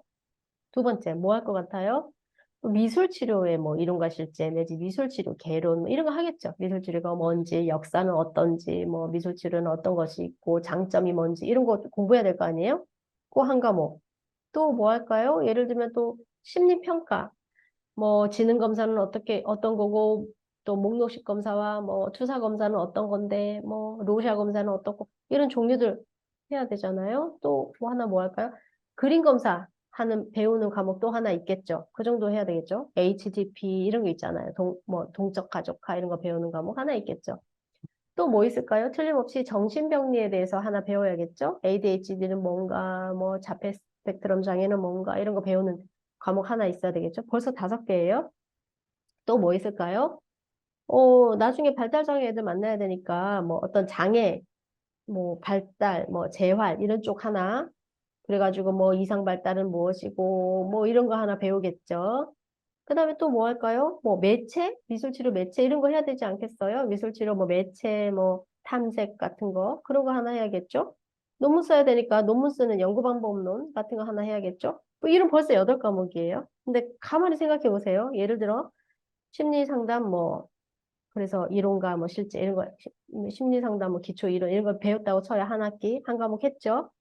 13분 수업하잖아요. 13분 동안 뭐, 뭐 하루는 뭐 프로이트의 정신분석은 뭐 어떻고 저떻고 무의식이 어떻고 자아와 초자아가 어쩌고 하겠죠. 그 다음 3시간은 또 로저스의 뭐 인간중심 상담은 인간관이 어떠며, 치료자의 뭐 자질이 어떻고, 또 하겠죠. 다음날 행동수정, 뭐, 블라블라 하겠죠. 그렇게 해서 13번 수업하고 시험 치면 돼요. 그러면 시험 쳐서 사회사 A 플러스를 받았어요.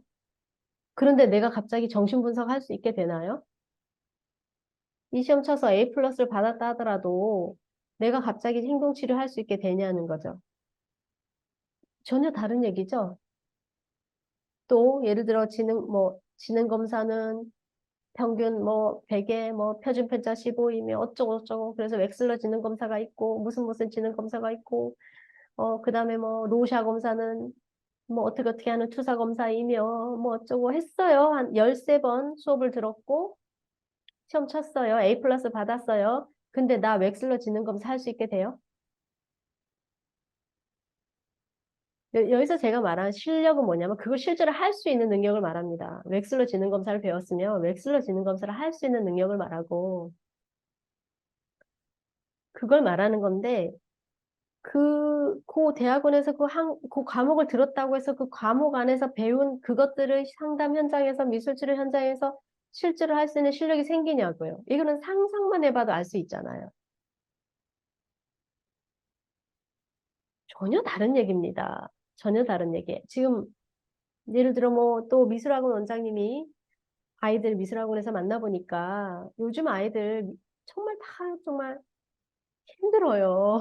금쪽이 보시면 아시겠지만 한 절반은 그런 심리 케어가 필요한 아이들이에요. 근데 그냥 멀쩡한 아이들도 심리 케어가 필요합니다. 요즘 세상은. 근데 그래서 이제 미술학원에서 하다 보니까 내가 이렇게 아이들의 심리 케어까지 하는 능력이 필요하겠다. 그러면 내가 수업도 정말 더 잘할 수 있겠고 아이들한테도 정말 내가 더 좋은 선생님 될 수 있겠고 학원 수입도 더 늘 수 있겠다.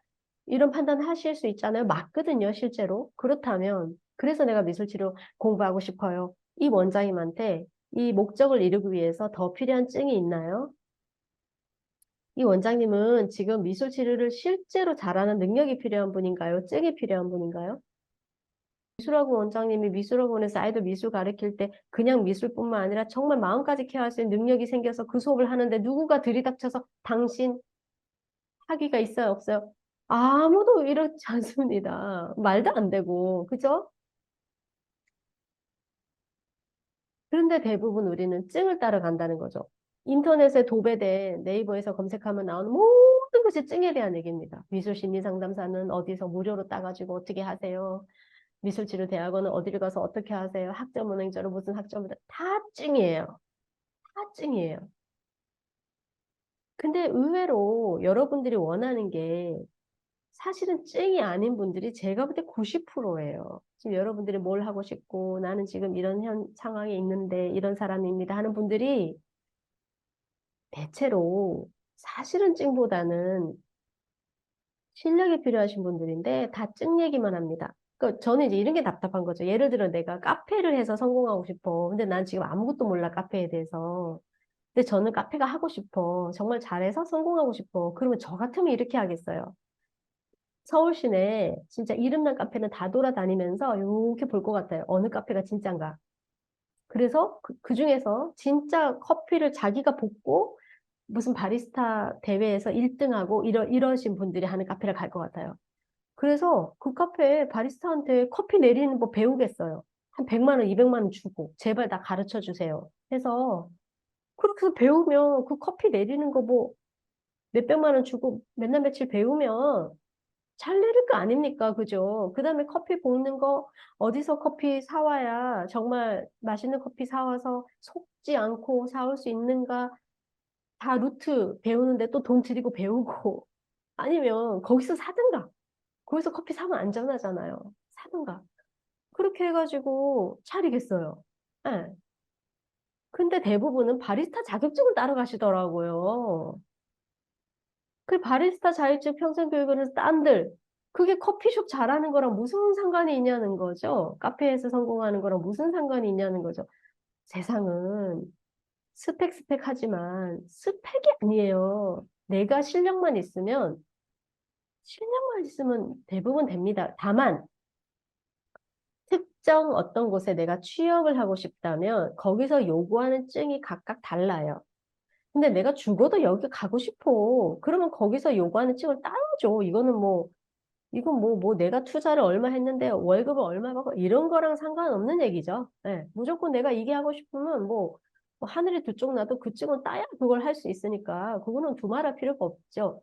그래서 여러분 미술치료사가 되고 싶어요. 뭐 대학원을 가야 할까요? 민간자격증을 따면 될까요? 이런 질문은 어, 지금은 할 때가 아니에요. 뭐냐? 나는 뭘 하고 싶지?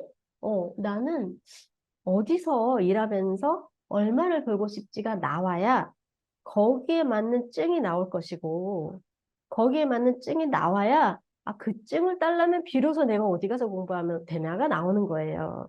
근데 여러분이 어디서 일하고 싶은지가 안 나왔기 때문에 내가 어떤 방식으로 미술치료사로 일하고 싶은지가 안 나왔기 때문에 지금 여러분이 이렇게 헤매고 이런 건 너무 당연합니다.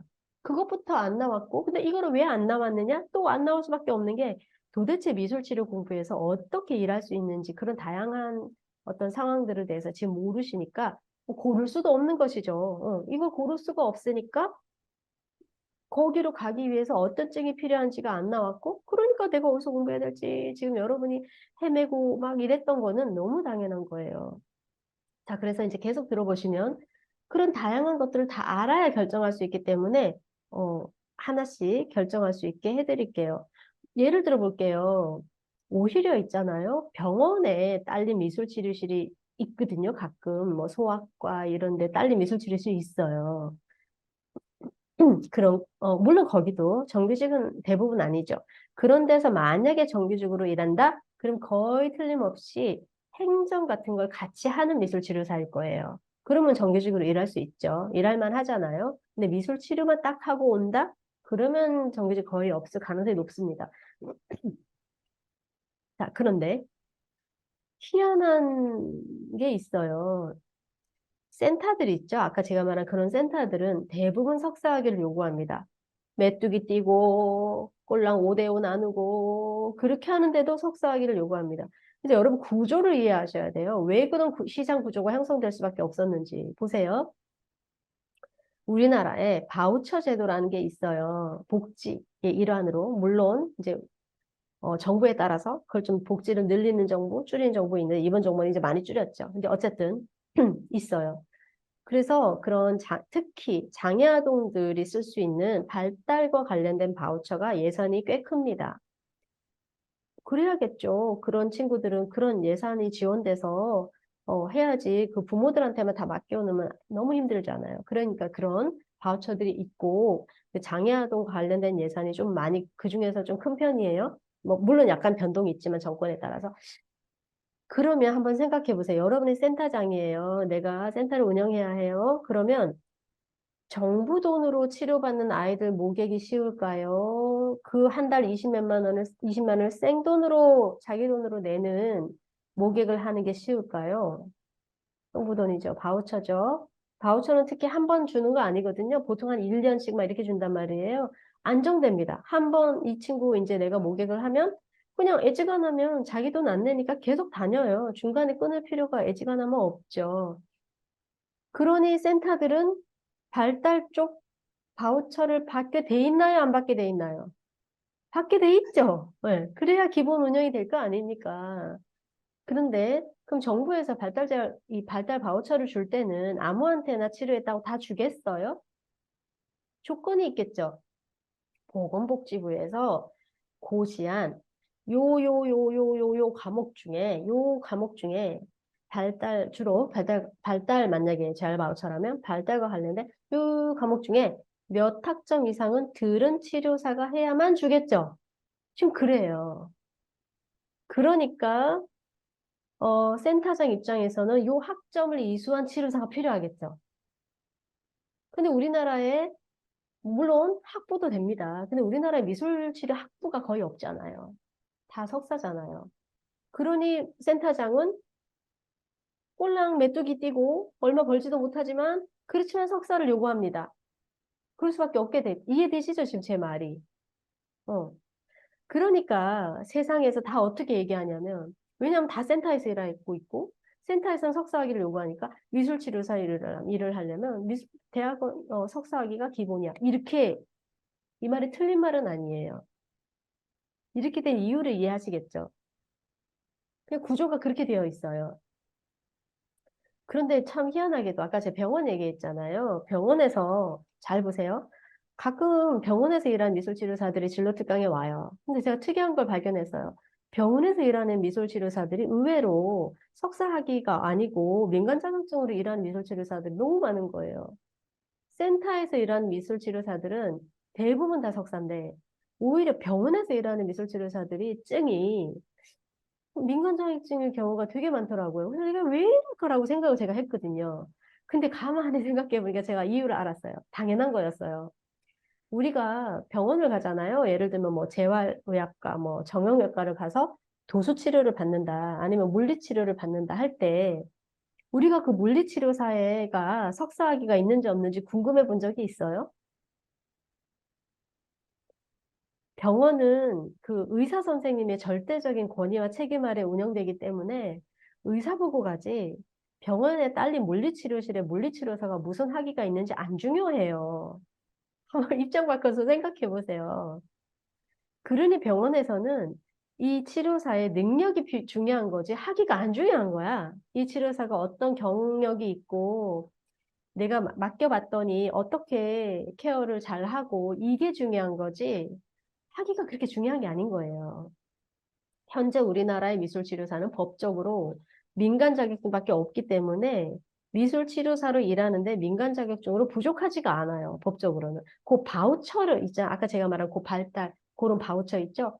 특히 그 발달 바우처. 다른 바우처는 또 석사학위 없어도 할 수 있는 바우처 또 많이 있어요. 바우처가 발달 그만 있는 게 아니기 때문에 많이 있는데 다른 바우처는 석사학위 없어도 되는 바우처들도 있는 걸로 알아요. 근데 어쨌든 그 발달 쪽 바우처는 학점이 필요하고 발달적 바우처가 예산이 크니까 그렇게 된 거예요.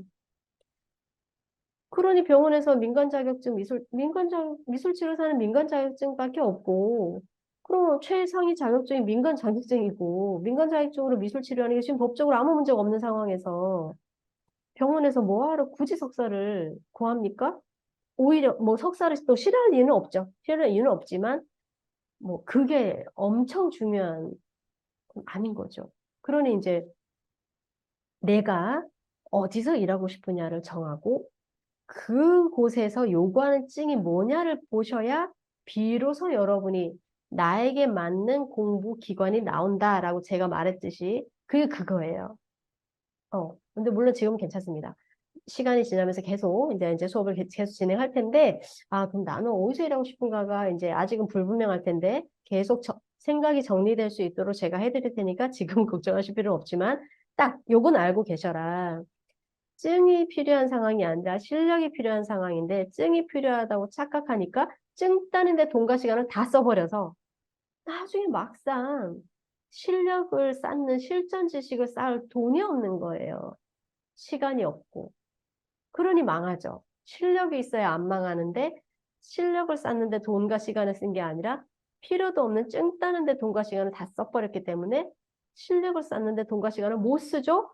그러면 실력이 안 쌓이니까 무능하죠? 무능하니까 망하죠. 이렇게 되는 거예요.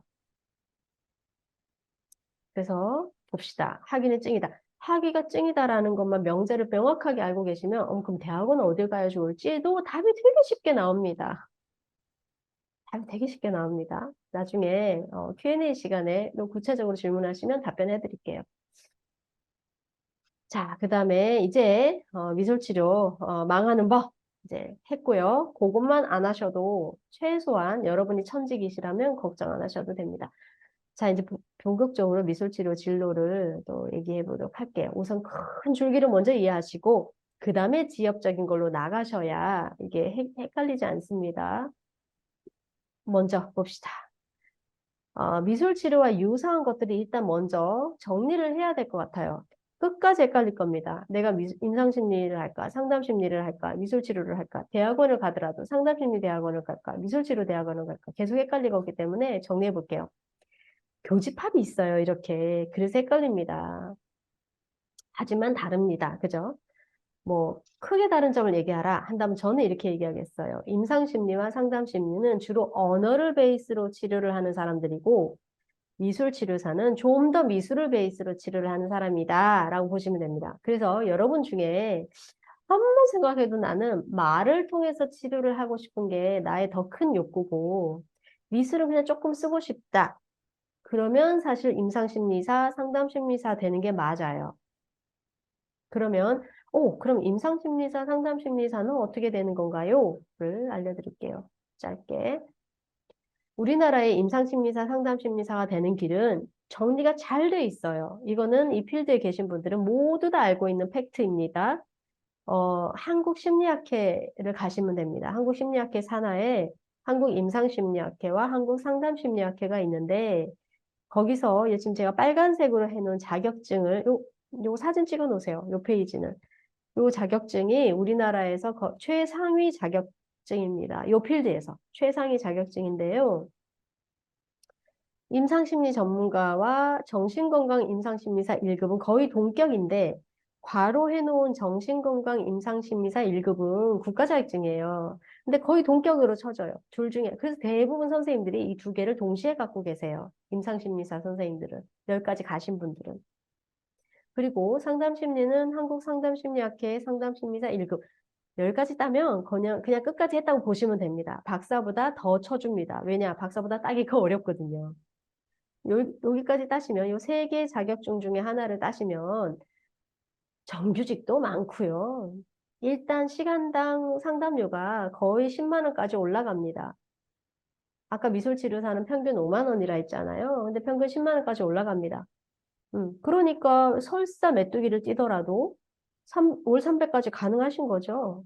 그러니 어, 아, 듣고 보니 이게 더 나은데? 라고 지금 생각하시는 분들 계시죠? 네. 그러면 좋아 보이는 것에는 또 그만한 나의 희생과 투자가 따라야 되니까 어떤 투자가 필요한지 볼게요. 우선 심리학 학사 하시고요. 그 다음에 심리학 석사 하시겠죠? 임상심리 혹은 상담심리로 석사 하시겠죠? 석사 후 3년 수련합니다. 석사 후 3년 수련인데 이 수련 과정에서 아까 제가 말한 그 실력이라고 하는 실제 능력, 실전 지식이라고 하는 것을 쌓게 됩니다. 주로 임상심리사들은 병원에서 수련을 하고요. 상담심리사들은 심리상담센터 같은 데서도 수련을 합니다. 여기서 이제 수련을 하면서 대학원 때 배웠던 그렇게 이론으로만 배웠던 것들을 실제 하면서 이제 실전 지식을 쌓게 되죠. 그리고 또 이것만 하느냐? 각종 시험 보고, 추가로 또 수업을 더 듣고, 또 면접 통과해야 되고, 슈퍼비전을 또 최소 뭐 몇백 시간 이상 받아야 하고, 슈퍼비전 비용만 시간당 10만 원 넘거든요. 그걸 몇백 시간인가? 뭐 하여튼 최소 받아야 되고, 등등등등 해서 한번 계산해 보세요. 심리학 4년, 석사 빠르게 해도 2년, 석사 후 3년 등등 해보세요. 딱 10년 걸리거든요. 다다다다 해도 10년입니다. 비용은 여기 선생님들이 얘기하시는 바로는 뭐 한 딱 1년, 딱 1억 들어가 뭐 이렇게 얘기하시는 것 같아요. 어쨌든 이 과정을 통과를 해서 이 과정을 통과한다고 해서 또 다 이 세 개 자격증을 딸 수 있느냐? 천만의 말씀. 이 과정에 뛰어드신 분들 중에 제가 알기로는 한 10% 정도가 이 세 가지 자격증을 따는 걸로 알고 있어요. 10%도 안 되나? 어렵습니다. 심지어 이 수련 있죠? 석사 후 3년 수련처에 들어가는 것도 박 터집니다. 네.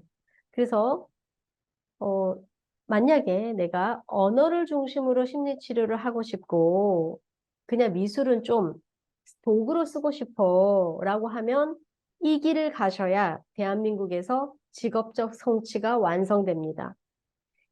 이 길은 너무 어려워 보여가지고, 대충 석사하고, 그냥 2급 따서 상담 좀 하고, 이걸로 돈 못 법니다. 그러니까 상담 필드에서 선생님들은 뭐라 말씀하시냐면, 아니, 제가 박사과정은 여기 이 필드에 있었거든요. 그렇게 잘 알죠. 이 선생님 여기 필드 선생님들이 다 자조 섞인 말로 뭐라 하시냐면, 상담 공부해서 돈 벌려고 하면 안 돼.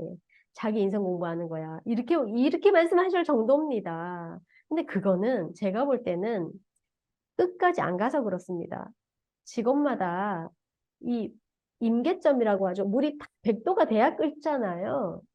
예를 들어 의사도 그 어려운 의대를 갔지만 의사 자격증을 따야 의사잖아요. 의사 자격증 못 따고 의대 나와서 자격증 못 따고 돈 잘 못 벌겠죠, 의사만큼. 의사는 의사 자격증 따야 하고 거기서 사실은 전문의까지 따야 우리가 흔히 생각하면 의사들 돈 잘 번다 생각하잖아요. 거기까지 따야 그게 임계점이 완성되는 거지. 의사 자격증 못 땄는데 무슨 돈을 벌겠습니까? 마찬가지로 심리치료를 한다. 여기까지 따야 직업적 성취가 완성되는데 여기까지 안 가고 그 밑에 어설픈 자격증이나 뭐 했어. 그럼 돈 못 버는 게 정상이라고 저는 생각합니다. 왜냐, 직업마다 완성되는 시점이 다르고 그 완성되는 시점이 높을수록 열매가 달콤하겠죠. 이것보다 정신과 의사가 더 열매가 달콤하겠죠. 다만 정신과 의사는 그 길이 더 힘들 뿐이죠. 제 말 이해하시죠? 그러니 임상심리, 상담심리로 언어를 더 많이 써서 하고 싶은 심리 치료하고 싶은 분들은 누가 뭐래도 유혹에 흔들리지 마시고 이 길을 가실 각오를 하셔야 해요. 정신과 의사가 되려면 누가 뭐래도 흔들리지 말고 의대 진학하는 게 바른 길이듯이 심리치료사 되고 싶다. 누가 뭐래도 이 길을 가셔야 바른 길입니다. 이거는 제 말만 듣지 마시고 제 말이 의심스럽다? 그러면 많이 검색해 보세요. 이쪽 필드는 그래도 검색해 보시면 많이 나오실 거고 상담 쪽에 계신 분들 주변에 그래도 미술 치료보다는 많기 때문에 물어보시면 똑같은 얘기 하실 겁니다. 자, 됐죠? 자, 그러면 임상심리사, 상담심리사가 되고 싶은 분들은 여기서 여기까지 끝! 직업적 성취하는 법 제가 다 알려드렸습니다. 아, 난 아니야. 나는 상담심리사, 임상심리사 아니야. 그럼 나는 미술치료 할래. 라고 하시는 분들만 다음 얘기로 계속 따라가시면 되겠습니다. 자,